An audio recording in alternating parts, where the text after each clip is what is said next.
जब तक 270 लोग को प्रतिबंधित नहीं किया जाएगा तब तक टीआरई 3 की पुनर्परीक्षा लेना ये लाखों अभ्यर्थियों के साथ अन्याय है, गुणवत्तापूर्ण शिक्षा के साथ खेलवाड़ है और हम लोग ऐसा नहीं होने देंगे। 270 लोग को बीपीएससी को प्रतिबंधित करना होगा, नहीं तो फिर आगे वो परीक्षा कंडक्ट ना करवाए। क्या फायदा कर परीक्षा कंडक्ट करवाने से? भाई परीक्षा तो कंडक्ट करवा रहे हैं वो। उससे पहले हम लोग आंदोलन करेंगे, बीपीएससी गेट पर आंदोलन करेंगे।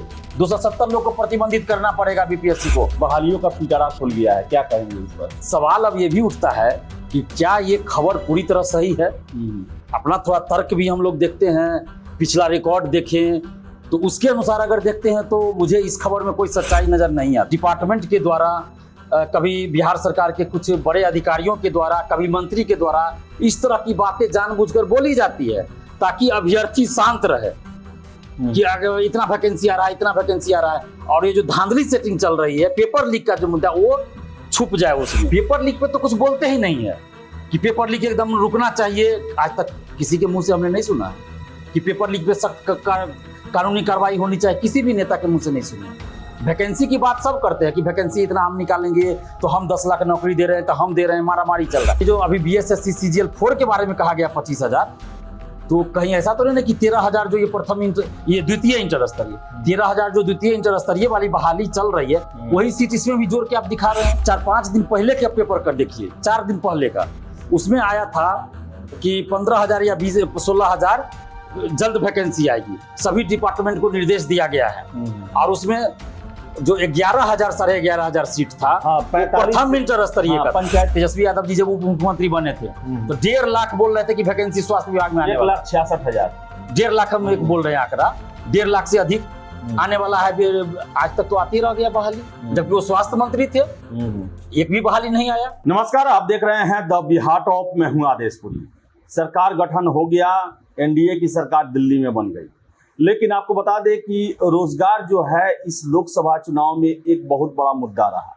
और देखिए कि जैसे ही भी आचार संहिता की समाप्ति हुई, बिहार में 45,000 अलग अलग विभागों में नौकरी के लिए समाचार पत्रों में खबर आई कि जल्द ही नोटिफिकेशन जारी किया जाएगा। वही कल प्रभात खबर में ये खबर दिया गया कि सीजीएल 4 जो कि बीएसएससी के द्वारा परीक्षा ली जाती है उसमें 25,000 बहाली होगी। वही बीपीएससी 17वीं में 1,000 पदों पर बहाली होने की संभावना है और बहुत जल्द जो है इसको लेकर नोटिफिकेशन भी जारी किया जाएगा। हमारे साथ हैं छात्र नेता दिलीप हैं, युवाओं के लिए हमेशा लड़ते रहते हैं, पारदर्शी व्यवस्था हो इसके लिए लगातार आवाज उठाते रहते हैं। इनसे ही हम बात करेंगे कि ये बहाली जो है इसकी किस तरह ये आएगा, कब तक आएगा, क्या संभावनाएं लगती है। दिलीप जी, बहालियों का पिटारा खुल गया है, क्या कहेंगे इस पर? देखिए, बिहार में तो ऐसा नहीं कि पहली बार पिटारा खुला है अखबारों में। हम लोग तो जब से पटना आए तब से देखते हैं कि अखबारों में बहाली खूब आती है नीतीश सरकार की। और जो अखबार में छपी है प्रभात खबर में कि 1,000 17वीं बीपीएससी में और 25,000 सीजीएल 4 बीएसएससी सीजीएल 4। तो हम तो हाथ जोड़कर विनती करेंगे नीतीश कुमार जी से कि इतना बहाली आप निकालिए, हम भी धन्यवाद देंगे और उसको पारदर्शी तरीके से उस बहाली को एक तय समय सीमा के अंदर पूरा करवाइए, पेपर लीक ना हो, किसी तरह का धांधली सेटिंग ना हो। ये तो हम चाहते ही हैं, क्योंकि हम तो शिक्षा, नौकरी, रोजगार के लिए ही लड़ रहे हैं बिहार में, स्टूडेंट्स के हित में। लेकिन सवाल अब ये भी उठता है कि क्या ये खबर पूरी तरह सही है? अपना थोड़ा तर्क भी हम लोग देखते हैं, पिछला रिकॉर्ड देखें तो उसके अनुसार अगर देखते हैं तो मुझे इस खबर में कोई सच्चाई नजर नहीं आती है। हालांकि मैं पहले ही कह चुका हूं कि हम चाहते हैं कि ऐसा हो, ये खबर सही हो, लेकिन आप 4-5 दिन पहले के पेपर कर देखिए, 4 दिन पहले का, उसमें आया था कि 15,000 या 16,000 जल्द वैकेंसी आएगी। सभी डिपार्टमेंट को निर्देश दिया गया है और उसमें जो 11,000 साढ़े 11,000 सीट था, प्रथम इंटर स्तरीय का पंचायती राज विभाग का और जो पद था वो प्रथम इंटर स्तरीय का सीट दिखा जा रहा, जो अक्टूबर-नवंबर में वैकेंसी आ चुकी है और 6 महीना से ज्यादा होगा अभी तक उसकी परीक्षा की तिथि घोषित नहीं हुई। और उसके बाद 11,000 जो था वो अनुबंध पे बहाली था। तो अनुबंध पे आप क्यों बहाली निकाल रहे हैं, वैकेंसी निकाल रहे हैं? आप परमानेंट बहाली निकालिए ना, अस्थायी बहाली निकालिए, अनुबंध पे क्यों बहाली निकाल रहे हैं? इसके बाद अभी जो 1,000 17वीं बीपीएससी की बात कही जा रही है, हम तो मनाते हैं कि 1,000 आवे, ज्यादा आवे, लेकिन सवाल यह है कि क्या 1,000 सही में आएगा?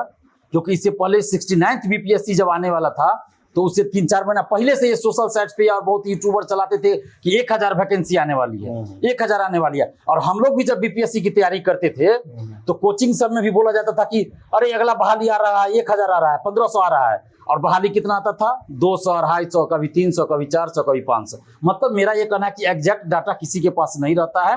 और ऐसे, और ये जो अभी बीएसएससी सीजीएल 4 के बारे में कहा गया 25,000, तो कहीं ऐसा तो नहीं कि 13,000 जो ये द्वितीय इंटर स्तरीय, 13,000 जो द्वितीय इंटर स्तरीय वाली बहाली चल रही है, वही सीट इसमें भी जोड़ के आप दिखा रहे हैं। हो सकता है, कोई बड़ी बात नहीं है, बिहार में ये सब चलता है।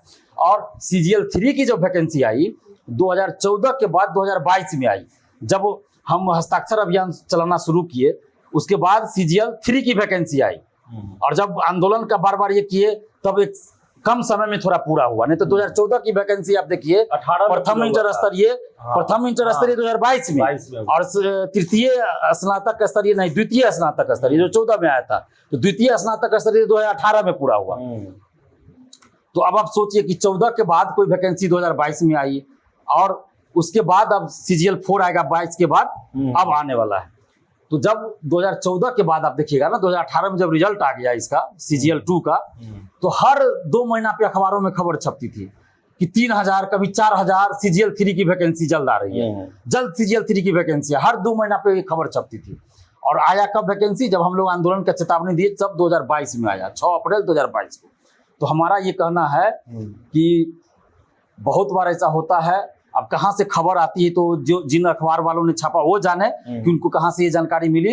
लेकिन ये हम शुरू से देखते आ रहे हैं कि डिपार्टमेंट के द्वारा, कभी बिहार सरकार के कुछ बड़े अधिकारियों के द्वारा, कभी मंत्री के द्वारा इस तरह की बातें जानबूझकर बोली जाती है ताकि अभ्यर्थी शांत रहे कि आगे इतना वैकेंसी आ रहा है, इतना वैकेंसी आ रहा है। और ये जो धांधली सेटिंग चल रही है, पेपर लीक का जो मुद्दा, वो छुप जाए, उसमें स्टूडेंट का ध्यान चला जाए। दूसरा प्रश्न मेरा यही है कि उत्तर प्रदेश के सीएम जो हैं योगी आदित्यनाथ अभी समीक्षा बैठक किए हैं और उन्होंने कहा है कि पेपर लीक किसी भी हालत में नहीं होना चाहिए। एक तरह से कहा जाए तो बहुत लंबा चौड़ा ब्रीफिंग चला कि कैसे विवाद रहित, पेपर लीक रहित एग्जाम हो, लेकिन बिहार में इसको लेकर कोई चर्चा नहीं है। बहाली निकालने को चर्चा है। अभी देखिए आप, सिपाही की पुनर्परीक्षा होने वाली है जिसमें इतना बड़ा पेपर लीक हुआ।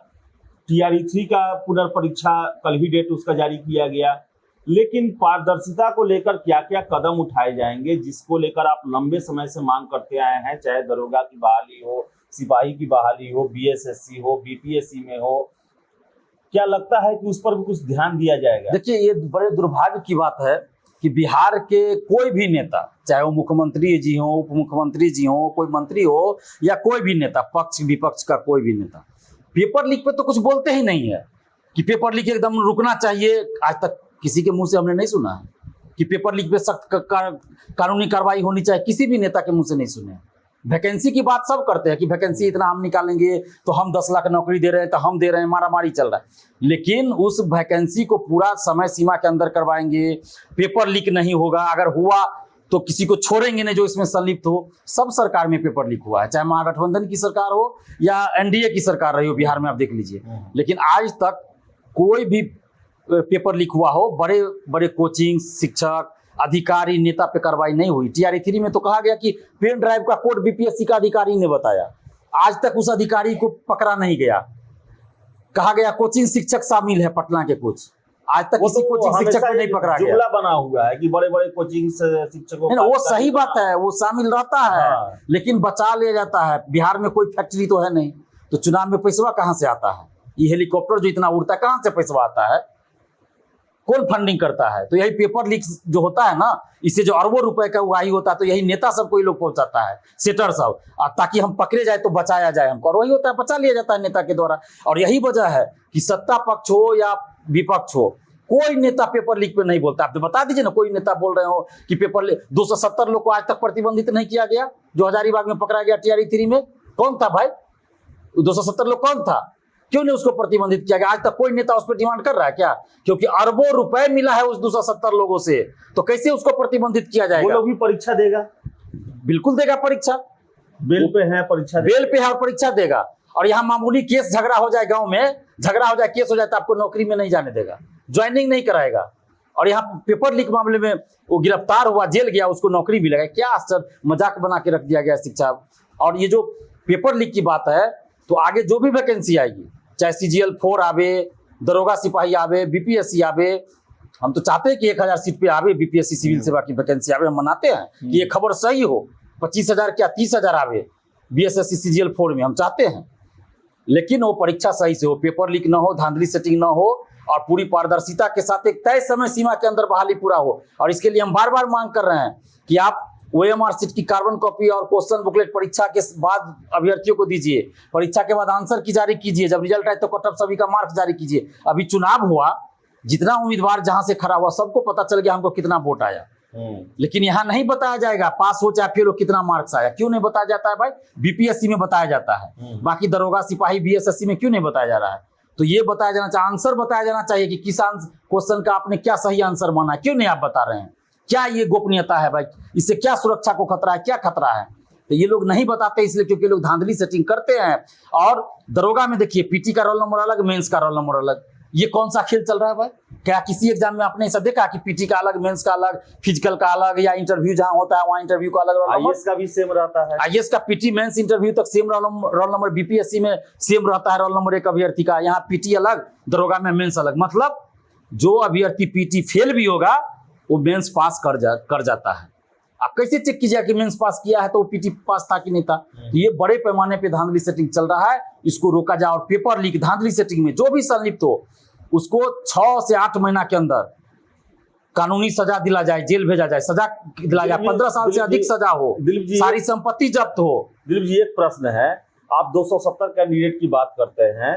पिछले साल आपको याद हो गया कि BPSC से ये जो प्रश्न पूछता था शिकायत पोर्टल में कि भाई आपने मुझे इतना कम अंक क्यों दिया, तो इस पर बैन कर दिया जाता था कि आपने जो है सही से नोटिफिकेशन ये सब नहीं पढ़ा। लेकिन ये 270 रंगे हाथ पकड़े गए हैं, जेल गए हैं, और उसको लेकर BPSC आज तक एक नोटिस नहीं जारी किया कि इन लोगों को हम बैन करेंगे। यही तो खेल चल रहा है ना, क्योंकि 270 लोग जो पकड़ा गया, और भी अलग अलग जिलों में थे, हजारों लोग थे, लेकिन 270 तो पकड़े गए ना। तो इसको प्रतिबंधित क्यों नहीं BPSC कर रहा है? इसलिए नहीं करा क्योंकि अरबों रुपया इस सबसे लिया गया है ना, बड़ा बड़ा सेटर पैसा दिया, ये 270 जो अभ्यर्थी ये लोग पैसा दिया है। तो फिर अगर इसको प्रतिबंधित करेगा तो पैसा मांगेगा ना फिर अभ्यर्थी। अभी तो होगा कि भाई अगला बार फिर परीक्षा होगा, फिर हम सेटिंग करा देंगे। और जब प्रतिबंधित कर देगा 270 को, तो ये लोग तो पैसा मांगेगा अपना, और ये सबको नुकसान होगा। अभी तो 270 कम से कम अभ्यर्थी इसको मिला हुआ है, और भी हजारों है, और ये पैसा BPSC को भी पहुंचा होगा, इसलिए BPSC प्रतिबंधित नहीं कर रही है। या फिर बड़े बड़े नेता का ऊपर से आदेश होगा, प्रेशर होगा, तो इसलिए प्रतिबंधित नहीं किया। दो ही बात होगी ना, या दोनों बात सही होगी, नेताओं का भी प्रेशर होगा और BPSC को भी पैसा मिला होगा। नहीं तो BPSC क्यों नहीं प्रतिबंधित करे? BPSC संवैधानिक संस्था है। जब कदाचार में, इससे पहले आप देखिए अतुल प्रसाद थे, तो हेडमास्टर या किसी परीक्षा में जो लड़की के बदला में दूसरा लड़की बैठी थी, 8-10 लोगों को प्रतिबंधित किया था। बहुत सारे लोग। और यही अतुल प्रसाद ही थे जिन्होंने कोई सवाल किया मीडिया में, तो उस वीडियो के आधार पे प्रतिबंधित किया गया था। हमने फिर ये किया, रिक्वेस्ट किया था भाई 400-500 लोग कि कदाचार में जो संलिप्त नहीं है, जो आपसे सवाल पूछा है उसको आप क्यों प्रतिबंधित कर रहे हैं? जो कदाचार में संलिप्त है उसको प्रतिबंधित कीजिए। तब जाके वो 582 लोग पर से प्रतिबंध अतुल प्रसाद जी ने वापस करवाया था। बाद में जो रिटायर कर गए, पहले ही से डिसीजन लिया गया था। लेकिन अभी जब 270 लोग पकड़े गए तो उसको क्यों नहीं प्रतिबंधित किया जा रहा है? और जब तक 270 लोग को प्रतिबंधित नहीं किया जाएगा तब तक TRE 3 की पुनर्परीक्षा लेना ये लाखों अभ्यर्थियों के साथ अन्याय है, गुणवत्तापूर्ण शिक्षा के साथ खेलवाड़ है, और हम लोग ऐसा नहीं होने देंगे। 270 लोग को BPSC को प्रतिबंधित करना होगा, नहीं तो फिर आगे वो परीक्षा कंडक्ट ना करवाए। क्या फायदा कर परीक्षा कंडक्ट करवाने से भाई? परीक्षा तो कंडक्ट करवा रहे हैं वो। उससे पहले हम लोग आंदोलन करेंगे, BPSC गेट पर आंदोलन करेंगे। 270 लोग को प्रतिबंधित करना पड़ेगा BPSC को, नहीं तो बोरिया बिस्तर बांध ले, BPSC ताला लगा ले, कोई एग्जाम कंडक्ट ना करावे। क्या फायदा वैसा परीक्षा कराने से? अच्छा दिलीप जी, क्या लग रहा है कि सरकार जो है वो चुनावी मुद्दा जो है रोजगार बना हुआ है? स्वास्थ्य विभाग में 45,000 बहाली को लेकर बात की गई है, समाचार पत्रों में आया है। 15,000 पंचायती राज में, फिर से रोज जो है पेपर में हम ना कोई सूचना रहा। पहले लोग भूल जाते होंगे, हमारे पास वो पेपर कटिंग भी अभी तक है पिछले 10 साल का। जब हर एक 2 महीना पे 3 महीना पे पेपर में आता है कि इस डिपार्टमेंट पे इतना बहाली आने वाली है। आपको याद होगा तेजस्वी यादव जी जब उप मुख्यमंत्री बने थे तो 1.5 लाख बोल रहे थे कि वैकेंसी स्वास्थ्य विभाग में आने वाला। 1,66,000। 1.5 लाख हम एक बोल रहे हैं आंकड़ा, 1.5 लाख से अधिक आने वाला है। आज तक तो आती रह गया बहाली, जबकि वो स्वास्थ्य मंत्री थे, एक भी बहाली नहीं आया। इसके बाद और भी डिपार्टमेंट में कहा गया इतना बहाली आएगा, इतना। शिक्षक की जो भर्ती है ना, वो नीतीश कुमार जी के समय में हर चुनाव से पहले शिक्षक की वैकेंसी आई। प्रथम चरण, द्वितीय चरण, छठा चरण, 7वां चरण देख लीजिए आप। नीतीश जी का रिकॉर्ड है। पहले नियोजन निकाय से बहाली होती थी, 2 साल 3 साल चलता था, लेकिन हर चुनाव से 1 साल 1.5 साल पहले वो वैकेंसी निकालते रहे। और बाकी डिपार्टमेंट में भी वैकेंसी कुछ आते रहे। हाँ, इधर कुछ क्या है कि चूंकि चुनावी मुद्दा बन गया है, तो इसलिए अब मजबूरी हो गई वैकेंसी निकालना। TRE-4 आएगा? TRE-4 मुझे नहीं लगता है कि अभी आएगा। मुझे तो लगता है कि इस साल के लास्ट तक आ जाए तो वही बहुत है। लास्ट तक आ जाना चाहिए, वो विधानसभा चुनाव के मध्य। कहने का मतलब जो TRE-3 का डेट था 24 अगस्त, उसी पे ही परीक्षा लगता है चली जाएगी। जो पहले से TRE-3 का था वो तो सबको पता है कि TRE-3 जो फरवरी में निकाला गया, ये लोकसभा चुनाव के चलते निकाला गया। क्योंकि गठबंधन बदला था, बिहार में सरकार का गठबंधन बदला था, इसलिए वैकेंसी निकाली गई थी और कोई बात नहीं थी।